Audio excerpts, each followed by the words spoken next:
We've got a warning about the extent that online predators are now going to on social media, posing as celebrities on Instagram. The Australian Federal Police have made public some real-life examples where creeps target children's Instagram accounts. Take a listen to this reenactment exchange between an Instagram account name of Ariana Grande Official to an aspiring young dancer. Hey, I know this might sound strange, but I've seen your dances on your Insta reel and I love your vibe. I'm looking for backup dancers for my next tour. Would you be interested? Kiss, kiss, Ari. OMG, this is the best day of my life. Thank you so much. That means so much to me, honestly. I love your music and your live shows. I've seen them all and I'm definitely keen and interested.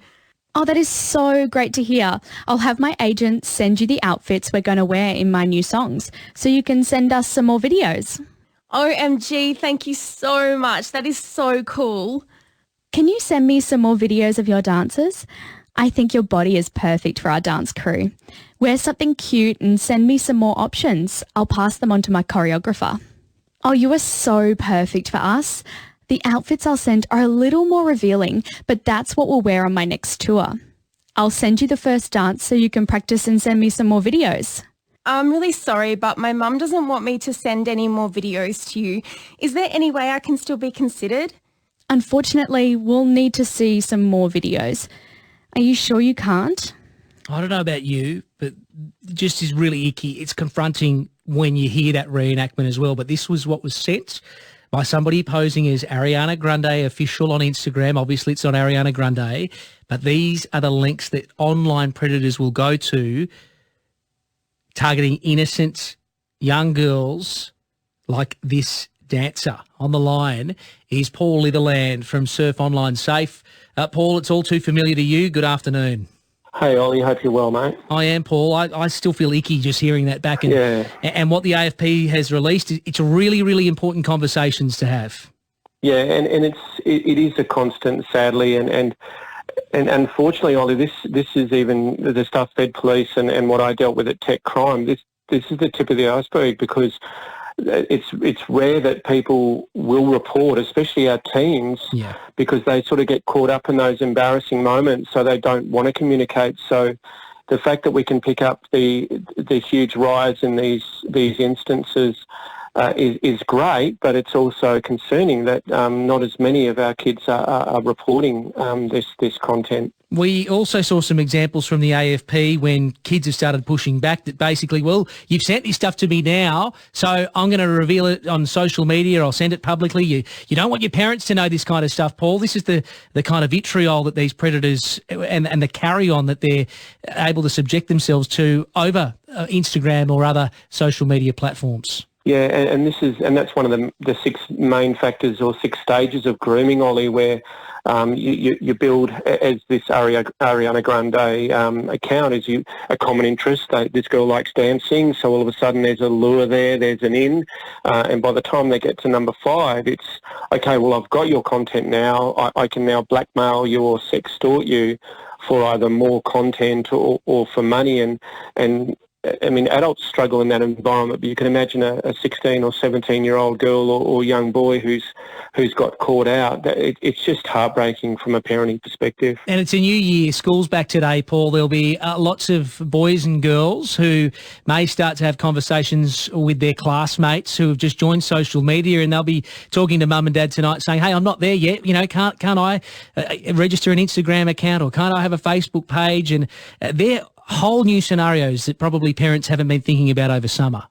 Yeah, and this is where I feel so much empathy for our teens, because this stuff's just being rammed down their throats so constantly, mate, and it's heartbreaking because it's a different world to parents, so they are on the back foot, and with great respect to a lot of our kids, they want to have that recognition and without being disrespectful, that want to be famous. I mean, it's strong for a number of kids. So to be contacted by someone who's of a high profile that's a dream come true. And so as a result of that excitement, they lower their inhibitions and they lower their risk assessment. And from a predatory perspective, you're in. You've got them now, and this is where it's about having those conversations as often as we can, and broaching those subjects as embarrassing as they are. And how early do you start having those conversations, Paul?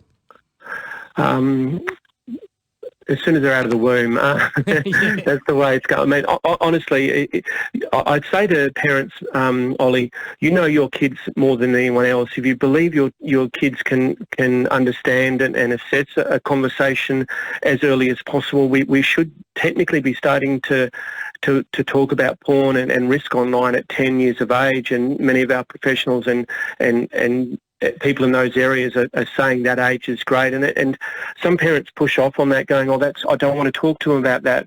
But parents already have an